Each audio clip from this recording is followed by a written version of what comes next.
watching FJTN, the Federal Judicial Television Network.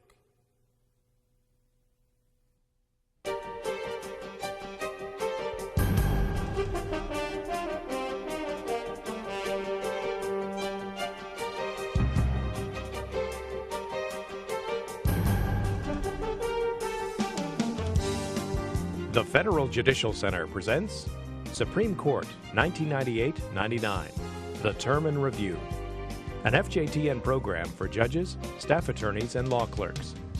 Now from the television studios of the Federal Judicial Center in Washington, D.C., your moderator, Russell Wheeler. Hello, and welcome to the Federal Judicial Center's annual review of the just completed term of the United States Supreme Court. The court adjourned on June 23rd, the earliest adjournment date in several decades, and continued its recent trend of deciding a relatively few number of cases, 75 this term. We'll review 45 of the 75 cases, plus one per curiam decision, with help from our board, our Judicial Education Committees, Center Director Ria Zobel, and of course our faculty. We've selected cases we think will show up in the pleadings, briefs, and motions submitted to you. We've also prepared somewhat longer analyses of two developments: the block of cases arising under the 1990 Americans with Disabilities Act, and what is now the trilogy of decisions on the federal trial judge's gatekeeping role with respect to expert testimony. Our review is in three parts, each about 40 minutes long. Your written materials have summaries of the cases we'll discuss, in the order we'll discuss them, and brief bios of the law professors who will be describing and commenting on the cases. They are well qualified not only to summarize the court's work, but also to provide different perspectives on this term's holdings. With that, let's turn to four cases involving the First and 14th Amendment. Joining us to discuss them are Tracy Macklin of Boston University School of Law, Susanna Sherry of the University of Minnesota Law School, and Jordan Steiker of the University of Texas School of Law.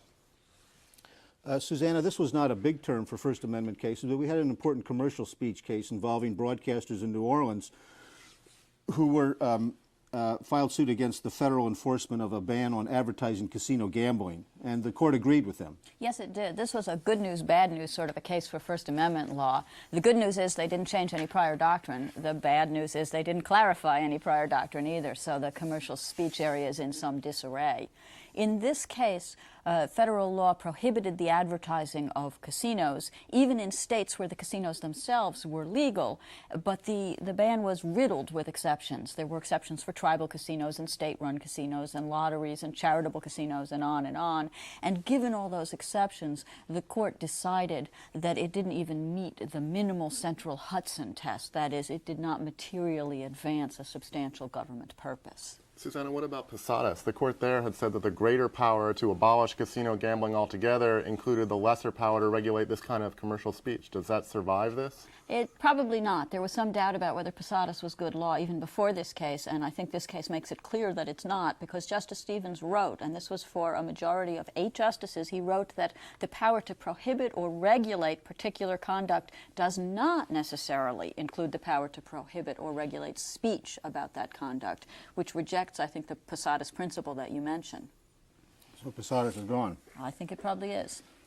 Jordan, there was another case that had a First Amendment implication, but it grew out of the application of the new immigration statute with the jurisdictional question. Could you describe that for us first? Yeah, the jurisdictional question in this case was really whether or not you could challenge, prior to a final order, actions that were going on in deportation proceedings. And the court basically said that there are a very limited number of collateral challenges to deportation proceedings, things like the decision to conduct surveillance or to open investigation, but generally speaking, you have to wait till a final order. But the Arab American Committee also objected on First Amendment grounds to this action by the INS. Yeah, the very interesting part of this case was that the respondents in this case who had won below had argued that they were targeted for deportation because of their political views, and they argued that selective enforcement violated the First Amendment. And they suggested that the statute should be read not to limit this kind of challenge because it would leave them without an effective constitutional remedy. The court swept this aside and basically said that aliens who are unlawfully in this country generally have no right to allege selective enforcement as a defense. So there's little leeway available to aliens as far as you can see. I think that's right. Thanks, Jordan. Susanna, you'll recall this case of Saines v. Roe, obviously, which caused a big stir in the legal community anyway, because the Privileges or Immunities Clause of the 14th Amendment, as one justice said, was unearthed from its tomb, came back from the slaughterhouse. This was a case that involved a California restriction on benefits that new residents could receive, and it's one in a long line of cases. Could you tell us what the court decided? Well, the court did strike down California's limit on welfare by 7-2 vote. California had limited new residents to the welfare that they would have received in their old state for the first year that they were in California, and the court said that that was unconstitutional under the Privileges or Immunities Clause. They were very careful, however, to distinguish some of the earlier cases in the line, cases imposing residency requirements for such things as divorces and in-state tuition. What the court said is those are portable benefits that the newcomer could take and run with, as Chief Justice Rehnquist put it. But the Chief Justice said he thought trial judges are going to have a tough time applying this portability, unportability test to benefits that states provide. I think that he is correct, that it's going to be very difficult. The court didn't give much guidance in distinguishing between in-state tuition and welfare, for example, and I think that other than the things that they explicitly distinguished, there are going to be a lot of challenges to various residency requirements now. Well, we'll be watching that. Susanna, do you really think this case should be viewed as a significant revival of the 14th Amendment's Privileges or Immunities Clause? I think it has to be significant. It's the first time that the court cited the Privileges or Immunities Clause since the Slaughterhouse case in 1873, and so I think they're giving the green light to lower courts to use the clause, although again they did not exactly tell us what was in the clause. Well, we'll watch what happens. The other 14th Amendment case, Tracy, is a reapportionment, a redistricting case, which in a sense tells us there'll be more of these after the census. This case, though, involved, of course, the 12th District in North Carolina, which is no newcomer to the court. But more particularly, what the three-judge district court did in terms of the summary judgment motion they granted. Right. Well, the Supreme Court made it clear that summary judgment is not the typical way to go on redistricting cases, and also that the configuration of the district itself should not be the sole criteria that the district judge should look at. Instead, the district court should look at the totality of the circumstances. As you mentioned, this involved the 12th District down in North Carolina, and the plaintiffs had claimed that the 12th had been an impermissible racial gerrymander. Now, Justice Thomas, writing for the court, found that the legislative motivation is a factual question for the district court to decide, and in this case that involved whether it was a political question or whether they were operating for political reasons or for racial reasons. Now, Justice Thomas conceded that the evidence tended to show that this was drawn in a racial manner, that they had race on the mind. On the other hand, he pointed out that some of the state's evidence also suggests that race was not involved. So Justice Thomas made clear that the district court should not look to a summary judgment motion here, and it should instead hear all the evidence in front of it before deciding. Okay, thanks very much, Tracy. Thank you, Susanna, and thank you, Jordan. In a moment, we'll return and take up some civil rights cases. The court decided some important cases under Sections 1983 and 1985 of Title 42, under Title 7 and 9 of the 1964 Civil Rights Act as amended, and under the Individuals with Disabilities Education Act. With us to discuss 8 of them are Evan Sen Lee of the University of California, Hastings College of the Law, Catherine Urbania of the College of William and Mary, Marshall Wythe School of Law, and John Yu of the University of California at Berkeley, Bolt Hall School of Law. Kathy, let's start with Wilson v. Lane, which has 2 components. There's the Fourth Amendment violation because of a media ride-along. We'll get to that in the next part of the program, but there was also, the court also had to decide whether the officers who committed this Fourth Amendment violation nevertheless had qualified immunity from suit. Could you describe why the court said they did? Yes, the court decided 8-1 that the officers had qualified immunity in this case. At issue in the case was the police officers bringing the media along with them to execute an arrest warrant. And the question for the qualified immunity defense, which is an affirmative defense, is was the law clearly established at the time the officers acted, and could a reasonable police officer have believed that his actions were lawful in bringing the media along with him? And what the Supreme Court said in looking at this case is that in deciding the qualified immunity issue, that it was not open and shut. It also noticed, a second factor that it noticed is that in looking at the particular jurisdiction, because there are actually 2 media cases in the Supreme Court's docket, is that there was no controlling decision within that jurisdiction. And a third factor that it noted is that the U.S. Marshals in this case actually had a policy of allowing the media to ride along. A factor, by the way, that the court says was only relevant because the law was so unclear at this time. And something to which Justice Stevens took considerable exception in his dissent. Oh, very vehemently so. Let's talk about another case involving qualified immunity. And an assistant district attorney in Los Angeles, Kahn, had Gabbard, an attorney, searched while Gabbard's client was being interrogated by the grand jury. The court didn't take too long to decide this case. No, it didn't, because the claim involved a substantive due process claim under the 14th Amendment. Well, as you said, what happened in this case is the criminal defense attorney sued the prosecutor. Why? Because the prosecutor had the attorney searched at the exact time that the attorney's client, who was going to testify before the grand jury. And so what the attorney claimed in suing the prosecutor was, well, this violated my right, my liberty right under the substantive due process clause of the 14th Amendment. And the Supreme Court said no violation. It did, however, leave open the issue of whether the timing of the search violated the 4th Amendment. Left open, did not decide. That's correct. Thanks, Kathy. John, another case we'll take up from California also, more complicated, I think, City of Monterey versus Del Monte Dunes. This involved whether there was a taking for Fifth Amendment purposes, and also the role of the jury in deciding the 1983 aspect of it. You take us through this case briefly and tell us what the court decided? Sure. I mean, here you can see why so many takings cases are coming out of the state of California. Here, the landowner wanted to build a condominium, went to the local zoning board several times with different plans. Each time they were rejected, asked for more conditions. So eventually the landowner sued. And in this case, they sued under Section 1983 for what we call inverse condemnation claim, seeking a declaration of a taking and compensatory damages.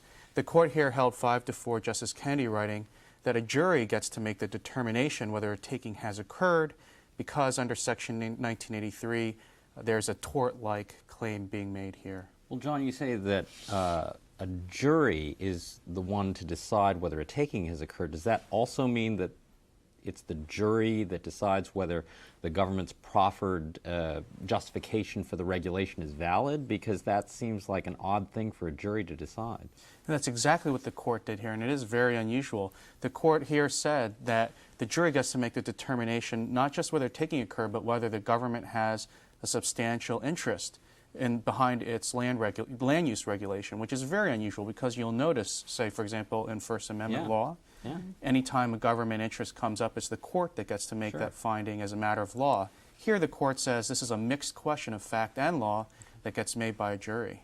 Is this going to affect the dynamics, you think, of litigation against planning boards by developers? Yes, this is another one in a string of pro-property rights decisions by the court, and this definitely shifts more the balance towards landowners. And so I would think more landowners will bring more suits because having a jury trial gives them more chances of winning.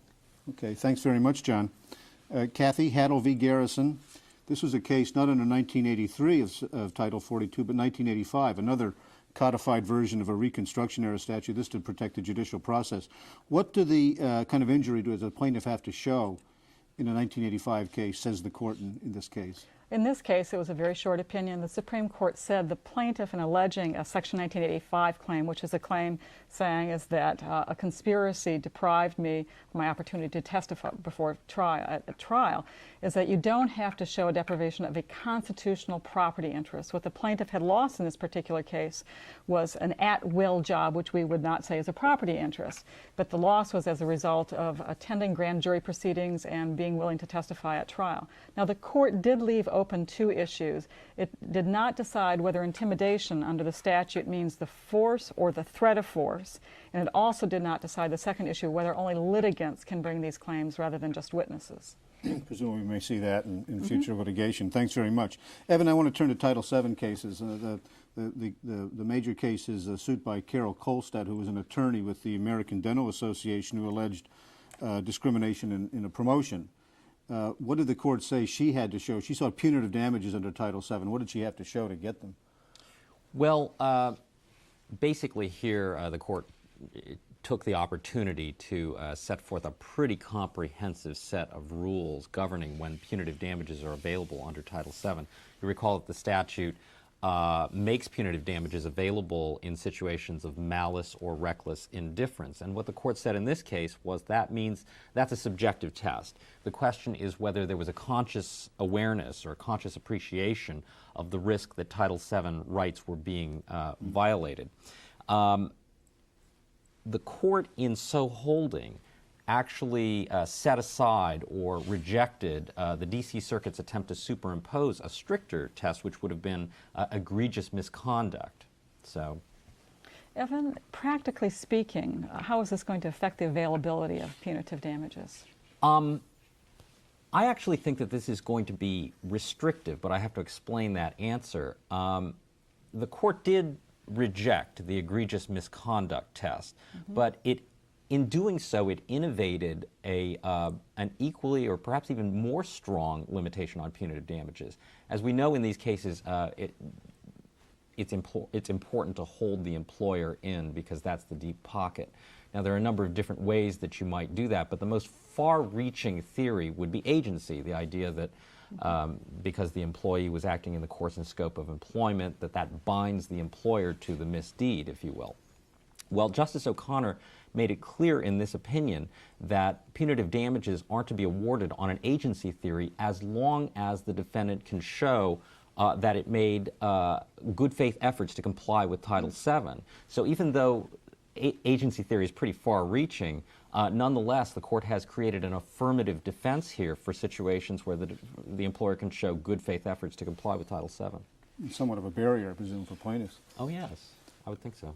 Another Title VII case involving not here punitive damages but compensatory damages involved a suit by Gibson against West, the Secretary of Veterans Affairs. Very briefly, how did the court resolve this circuit split? Well, it's cut and dried. Even though it was 5-4, the court determined that the EEOC does have the power to award compensatory damages against federal agencies. The court said sovereign immunity wasn't a problem. Even though the dissent Yes. claimed it was. Catherine and John, I want to take up two cases that came from school districts. One involving this Individuals with Disabilities in Education Act, then we'll get to the Title IX case. John, you first. This is a case involving, as I said, a 1970s statute. We'll get to the ADA cases later in this program. This is the case of Cedar Rapids versus Garrett. Basically, what was that about? Well, this is a federal statute that gives federal financial assistance to school districts on the condition that they provide what are called in the statute related services to disabled students so that they can attend school. On the other hand, the statute creates an exception. It says that school districts don't need to provide what it calls medical services. Here, the plaintiff was a student who was wheelchair bound and needed a ventilator and hence needed full-time nursing care in order to be able to go to school. The school district challenges whether this is a medical service or a related service, and the court holds that this is a related service because it's not being provided by a doctor. John, what do medical services now include in light of this decision? The decision's pretty clear, it seems to me, that after this case, anything that doesn't have to be provided by a medical doctor is now going to be considered a related service. And in fact, that creates this interesting dynamic that's going to force states and school districts over time to pick up more of the check for these kind of services, because as medical technology improves, more and more medical, what we used to think of as medical services, are going to be able to be provided by nurses or nurses' assistants. Now, there may be a link, John, between this case and the case I'm going to ask Catherine about, so don't go away. This is the Title IX case this term. Last term in the Gebser case, the court told us what plaintiffs under Title IX had to prove when they are alleging teacher on student sexual harassment. Here we have student on student sexual harassment, Davis versus Monroe County Board of Education. The court here said that in some circumstances, school boards could be liable under Title IX. And the court basically outlined 4 factors, although it didn't clearly specify these 4. And it said, in looking at them, a plaintiff has to allege that the sexual harassment was severe, pervasive, and objectively unreasonable. That's factor number 1. 2, this harassment has to be of such a nature that deprives the person of educational opportunities. 3, the entity, the school board, has to have actual notice of the sexual harassment. And then 4th, after it has actual notice, it has to be deliberately indifferent to the sexual harassment. What was interesting about this case is what the court decided is that the plaintiff's allegations were sufficient to withstand the motion to dismiss. So what are the facts of the case? Well, in this case, a 5th grader had told her teacher and her mother that one of her classmates had tried to touch her breasts, her genitals, and said that he wanted to get in bed with her. She complained to her mom talked to the teacher, and the mother also talked to the principal in this case. Also, the harassment in this case lasted for many months, and other girls were also sexually harassed. When the mother spoke to the principal, the teacher said, well, why is only your daughter complaining? And the principal promised to get a little tougher on the harasser in the situation. Well, eventually the alleged harasser pleads guilty to sexual battery, and in addition, the court notices that the entity, the school, had no policy on peer harassment. So in light of all of these facts, the court said this was sufficient to withstand the motion to dismiss. But the court added a very important gloss. It said we must consider the constellation of surrounding circumstances when we decide whether there really was actionable sexual harassment. Well, now, constellation, does that mean that this is a totality of the circumstances test? And if so, does that mean all these cases have to go to trial? Well, it certainly does sound like a totality of circumstances test, because the court also made it very clear in light of the 4 factors is that we have to give school boards flexibility in how they respond, and the conduct has to be clearly unreasonable. Now, the court did say, though, that motions to dismiss and motions for summary judgment will pass because of its very heightened standard that it's created. Okay. In this case, there was a dissent by Justice Kennedy, which was longer than the majority opinion. It was. Yeah, and in that dissent, he tried to draw some parallels with the case I discussed about the IDEA statute. What did you think of that? Well, I thought the parallel was very well drawn. It shows the conflicts that schools may face in these 2 statutes. For example, under the Title IX standard, the school has to have actual notice of the harassment and then be deliberately indifferent to it. Well, if the school has actual notice of the harasser, and it has to be a pretty significant harassment, the school then may actually have notice that the harasser, not the victim, is subject to protection under the Individuals with Disabilities in Education Act. And as a result, the harasser may be an emotionally disabled student, and as a result of that, the school may not be able to actually discipline the student in the way that it might like. Yeah. But the court, in summary, did make it very clear, the majority, is that this is a hard case to prove under Title IX. Well, the dissent predicted a wave of litigation. It did. Well, we'll watch what happens. Thanks very much, Kathy. Thank you, John, and thanks, Evan. In just a moment, John Yu and Jordan Steicher will join me in a special focus segment on 5 cases that arose this term under the Americans with Disabilities Act, the ADA.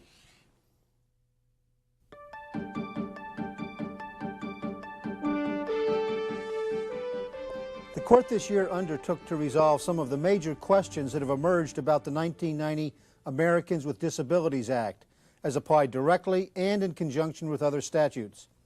The Act figured prominently in 6 of this term's cases. We'll focus on 3 of them and mention 2 others briefly. The 3 cases likely to have the greatest impact on federal judicial dockets are Sutton v. United Airlines, Albertsons v. Kirkenberg, and Murphy v. United Parcel Service. These cases involved ADA provisions that make it illegal for an employer to discriminate against a qualified person with a disability.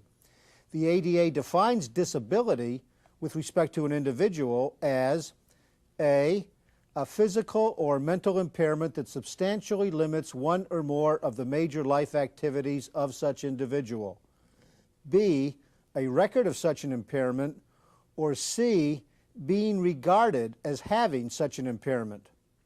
But the statute itself does not answer this key question. In determining whether a person is disabled, should the trial court consider the effect of medications or devices that can mitigate or correct the person's impairment? Yes, said the court in Sutton, Albertsons, and Murphy. We'll discuss the holdings in these cases, then turn to Center Director Rhea W. Zabel for her thoughts on the practical issues judges may face in light of them. With us to begin this segment are Jordan Steicher of the University of Texas and John Yu of the University of California, Bolt Hall School of Law. John, the Sutton case appears to be the lead case, at least in the definitional matter. Who were the plaintiffs in this case, and why did they bring suit, and what did the court say?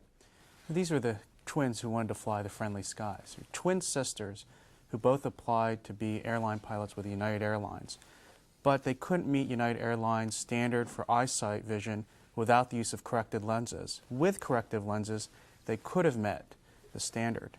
And the reason why they were rejected, according to the court, quite properly, is because the court says that under the ADA, a district court is to evaluate whether someone is disabled in light of the corrective measures that are undertaken or medical treatments that ameliorate their condition. And the court gave 3 reasons for this. First, the ADA is written in the present tense. A disability is defined as something that substantially impairs, present tense, major life activity.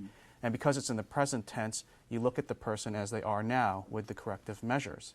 Second, the court says that the ADA requires an individualized inquiry into each case so that each person who files suit under the ADA must be taken as a whole in the context of their corrective treatments. And third, and most importantly to the court, was the fact that the ADA in its text states Congress's belief that only 43 million Americans are to be considered disabled. And the court found that to be inconsistent with the idea that something like eyesight, which about half of all Americans require corrective lenses to see properly, could be considered a disability. Instead, the court said something that's not so easily remediable can only be considered a disability. It come within the 43 million definition. Right. Jordan, the sisters also sued under this third prong of the definition, the regarded as disabled prong. They claim United regarded them as disabled. Explain that provision, would you, and how the court came out on that? Yeah, this provision focuses on what the employer believes about the abilities of the employee. And here, the court basically said that because the fact that the employer believed that they couldn't function in a particular job didn't mean that the employer regarded them as disabled generally for the purposes of the ADA. And the court assumed, without at the same time criticizing the notion, that working might be a major life activity for the purposes of the ADA. But the court basically said that the fact that you can't perform a particular job, here a global airline pilot, doesn't mean that you're regarded as substantially limited if you can serve in some other kind of position, such as a regional pilot or a pilot instructor. The court here was clearly concerned that a contrary reading would have meant that everyone would be regarded as disabled if the employer thought that they couldn't perform a particular job. Narrow it down to that. Thanks very much. We said, John, another case is Albertsons versus Kirkenberg. Kirkenberg was a truck driver with monocular vision. His brain evidently compensated for it, but he failed a Department of Transportation eye test that Albertson has set up as its test. How did the court come out here? The court essentially said that when an employer uses or adopts a federal safety regulation as its own job qualification, that the employer then, when the defendant in an ADA suit, doesn't need to justify why it used that regulation, because it's the product of an administrative agency process that has already resulted in a considered judgment. So this makes it a little easier for business, I guess, to go as far as the government goes but no further? Yes, it's very much like the sexual harassment cases from last term. Here the court has created a safe harbor rule for businesses, and it would be very surprising to see businesses go outside it, because then they will have to defend their own job qualifications in court with statistical studies and so on. Instead, within the safe harbor rule, they just rely on the federal government's regulations. Thanks, John. Jordan, very briefly, could you tell us about the last case, Murphy versus UPS? This was a case of somebody with hypertension. What did the court add to the Sutton decision here? Yeah, they really do follow Sutton and basically say that, again, the regarded as position requires that you be limited more than just in a particular job, but a whole class of jobs. Thanks very much. Thank you, John, as well. In these cases, the court emphasized that resolution of discrimination issues under the ADA depends largely on the specific circumstances of the plaintiff. The court said the same thing in Olmstead versus LC, where it held states are required to place persons with mental disabilities in community settings rather than in institutions, depending on the circumstances. These circumstances, of course, are the subject of litigation. And so we turn to Senator Director Rhea Zobel, who has been a federal district judge in Massachusetts since 1979, for her thoughts on how the holdings in these cases might play out in practical terms in litigation before federal trial judges. Let's go to that interview now. Welcome, Judge Zobel. Thank you. I want to ask you first, in light of this trilogy of decisions, Sutton, Murphy, Albertson, and the ruling that courts must take into account in determining disability the effect of ameliorative conditions or mitigating devices. What's going to be the practical impact of that, do you think, in the trial courts? Well, I think the immediate impact will be a flurry of summary judgment motions, and many of them are likely to be granted, particularly the obvious ones like the plaintiff with eyeglasses, or the other cases where the plaintiff with some mitigating device clearly can do most of life's activities and is therefore not disabled.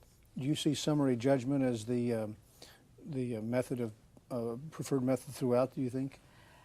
I do not think so. I think that both these decisions and indeed the history of these cases suggest that they are in fact very much individualized to a plaintiff.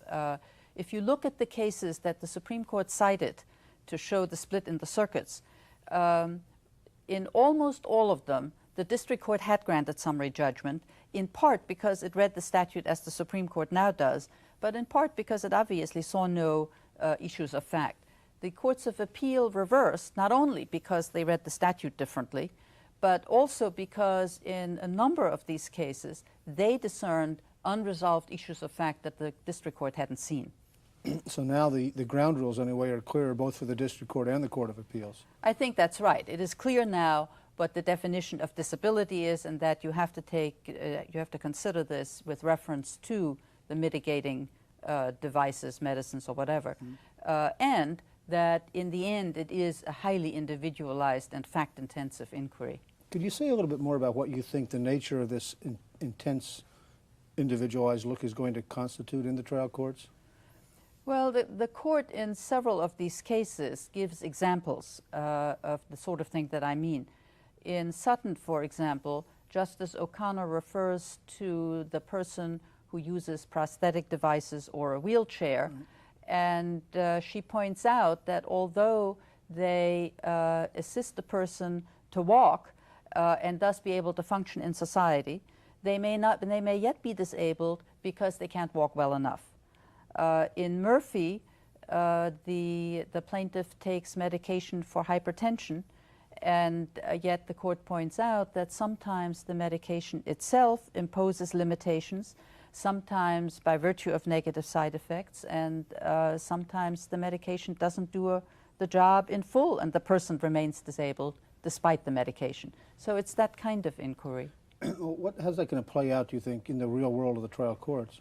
I think what it means is that a plaintiff is going to have to be given an opportunity at trial, because this can't be done in the context of summary judgment, to develop the entirety of her condition. What the condition is, what medications there are to ameliorate the condition, what the possible negative effects of the medication are, or the device may be, that imposes its own limitations, and what adjustments the plaintiff may have to make to the medication or device. Give us another example, if you would, of the effect of this, these statutes as interpreted in the district court as these cases come up. Well, I think the other, to me, logical development from this fact-intensive, individualized look, and from the fact that we now take into account medications, is the notion of shifting disability. People's conditions change, and medications change, and the response to medications change. The court pointed this out in the case decided earlier in the term, Cleveland against Policy Management Systems. Although the case is not a direct response, it holds that a plaintiff who has claimed total disability for SSDI purposes is not thereby automatically foreclosed from claiming under the ADA. But it does also respond to this question, because the court there points out that at the time that the plaintiff claimed under SSDI, her condition was such that she honestly could say she was totally disabled. To me, that suggests that a condition is never permanent, and as it changes, the plaintiff may very well wish to bring a claim now saying that the condition is changed and I should be treated differently by the courts, or I should have a different result. So I have the specter of serial disability cases and wonder what limitations there are on the preclusive effect of judgment number one. Other than money. Other than, of course, money, right. Listening to you, I wonder if you'd comment briefly on what you perceive as the difference, if any, between this statute and other civil rights statutes in the 60s and the 70s on which this was modeled, Title VII, for example. Well, you're right to look at the big picture. Sometimes when you have a complicated statute like this, it's very helpful to see it in the context of a scheme of legislation. When we were preparing for this discussion, Professor Steiker made a very good point about the distinction of these statutes. The ADA clearly is modeled on those anti-discrimination statutes that deal with race and sex. Title VII says that race and sex are irrelevant to whether a person can do a particular work. The ADA acknowledges that it is economically rational for an employer to want to know what the physical and mental limitations may be on a particular employee and how that would affect the ability of that employee to do the work. Whereas Title VII does a comparative look. It looks to see whether this plaintiff is being treated differently from members of another group, and therefore whether the plaintiff is being discriminated against. The ADA, on the other hand, looks at a norm, at an average, at, if you will, an able condition, and then asks, to what extent does this plaintiff depart from? To what extent is this plaintiff different from that norm? And what does the ADA say the norm is? Well, that's the hooker. It doesn't.